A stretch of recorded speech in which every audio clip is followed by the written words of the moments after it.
Okay, అందరికీ నమస్కారం. ఈరోజు వకుళమాత కిచెన్ ఇక్కడ ప్రారంభించడం చాలా సంతోషం. 1,25,000 వరకు ఏది కావాలన్నా తయారు చేసే అవకాశం ఉంటుంది. ఒక అర్ధ గంటలోనే ఒక్కొక్క ఐటెంను బట్టి తయారవుతాయి.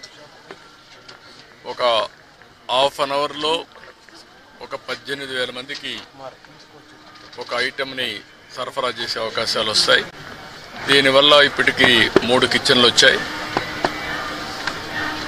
వెంగమాంబ కిచెన్ ఒకటి, అక్షయ కిచెన్ ఒకటి, ఇది 3వ కిచెన్. ఈ 3 వల్ల 33 లక్షల మందికి ఏ టైంలో కావాలన్నా వంట చేసే పరిస్థితి వస్తుంది. అదే సమయంలో ఏది కావాలన్నా ఒక 30 నిమిషాల నుంచి మ్యాక్సిమం 30 నిమిషాల నుంచి సాంబార్ రైస్ అయితే 1 గంట 45 నిమిషాల వరకు అవుతుంది. దీనివల్ల క్వాలిటీ బాగా పెరిగే అవకాశం ఉంటుంది. ఎప్పుడు కూడా వెంకటేశ్వర స్వామి దగ్గరికి వచ్చిన వారు ప్రసాదాన్ని కానీ అన్నాన్ని కానీ ప్రసాదంగానే భావిస్తారు. అలాంటి భక్తులకి మెరుగైన సేవలు అందించడానికి ఇక్కడ కిచెన్స్ అన్ని పనిచేస్తాయి. అదే సమయంలో ఎక్కడ కూడా నాణ్యతలో ఎక్కడ రాజీ పడం, ఎక్కడైతే ముడి సరుకులు కావాల్సినటువంటి మనం ప్రొక్యూర్మెంట్ నుంచి అన్ని జాగ్రత్తలు తీసుకుంటున్నాం. ల్యాబొరేటరీస్ అన్నీ పెడతాం. ఆ ల్యాబొరేటరీస్లో అన్నీ టెస్ట్ అవుతాయి, అన్నీ రికార్డ్ చేసుకుంటారు. అదే సమయంలో ఇక్కడ ప్రాసెస్ కూడా one of the best recipe. Venkateswara Swami దగ్గరుండే లడ్డు ప్రపంచంలో ఎక్కడ కూడా ఎవరు కూడా రిప్లికేట్ చేయలేకపోయారు, తయారు చేయలేకపోయారు. దానికంటూ ఒక పేటెంట్ కూడా ఉంది. చాలామంది ప్రయత్నం చేసి కూడా ఫెయిల్ అయ్యారు.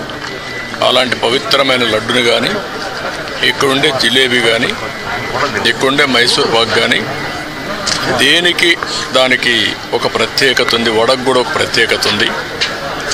అలాంటి మళ్ళీ ఇవన్నీ కూడా టోటల్గా ప్రక్షాళన చేసి రాబోయే రోజుల్లో ఫీడ్బ్యాక్ కూడా తీసుకుంటాం. ఈరోజు మీరు చూస్తే ఉదయం ఒక అర్ధ గంట నేను కూడా సమీక్ష చేశాను. నా సమీక్షలో ఒకప్పుడు ఏవైతే పగడ్బందీగా చేయడానికి మొత్తం గ్రీన్ కవర్ అయితే ఇప్పుడు 72%కి వచ్చాం. డీప్ ఏదైతే ఫారెస్ట్ ఉందో దీన్ని 72%కి వచ్చాం. దాన్ని 90% తీసిపోయే అవకాశం ఉంది. బయోడైవర్సిటీ కూడా ఫోకస్ చేయమన్నాను. అదే సమయంలో ఇక్కడ వాటర్ కన్జర్వేషన్ కూడా లాజికల్గా తీసుకుపోవాల్సిన అవసరం ఉంది. ఒకప్పుడు మెడిసినల్ ప్లాంట్స్ కూడా తీసుకొచ్చి పెట్టాం. ఇవన్నీ కూడా ఎందుకంటే ఒక పక్క బయోడైవర్సిటీ ఒకటి, రెండోది ప్రశాంతమైన వాతావరణాన్ని క్రియేట్ చేయడానికి అనుకూలమైన వాతావరణం చేయాలని చెప్పి ఉద్దేశంతో ముందుకు పోయాం. అది కూడా ఒకసారి మళ్ళా సమీక్ష చేశాను. రెండోది పరిశుభ్రత మీద కూడా ఎక్కువ శ్రద్ధ పెట్టమన్నాను. ఎక్కడెక్కడి నుంచో భక్తులు వస్తారు.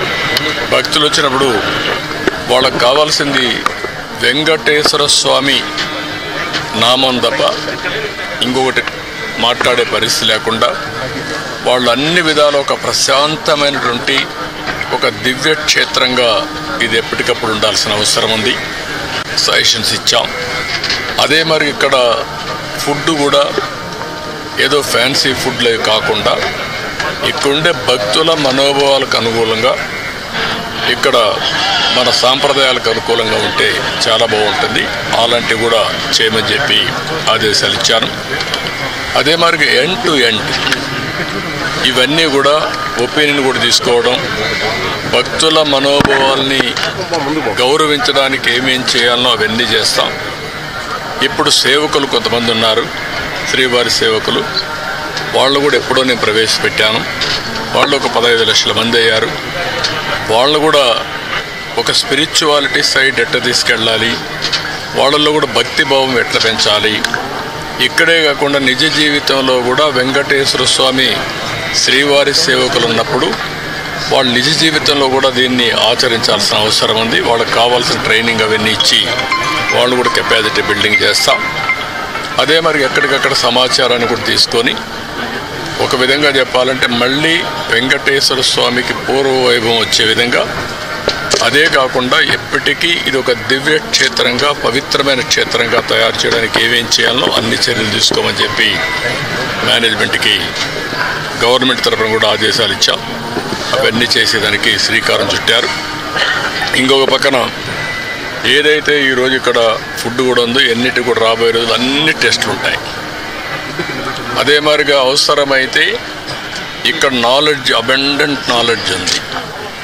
అలాంటి నాలెడ్జ్ని ఎవరు కూడా రిప్లికేట్ చేయలేకపోయే పరిస్థితికి వచ్చారంటే ఇక్కడ వెంకటేశ్వర స్వామి మహిమ కూడా ఉంది. ఏది నడిపించినా వెంకటేశ్వర స్వామి నడిపిస్తాడు. మనం నిమిత్త మాత్రమే. ఆయన ఒకసారి తలుచుకొని ఆయన పేరుతో మనం ఏ పని చేపట్టినా అది ఆయనే సుజావుగా జరిపించే పరిస్థితి వస్తారు. అది నా ప్రగాఢమైన నమ్మకం, విశ్వాసం. అందుకే నేను నిద్రలేస్తే ఎప్పుడైనా సరే నాకు ఏ కష్టం వచ్చినా ఆయన ఒకసారి తలుచుకొని దానిపైన నిర్ణయం చేసుకుంటాను. ఆ నిర్ణయం ఎప్పుడు కూడా నేను తప్పు చేయకుండా ముందుకు పోయేదానికి ఉపయోగపడతా ఉంది.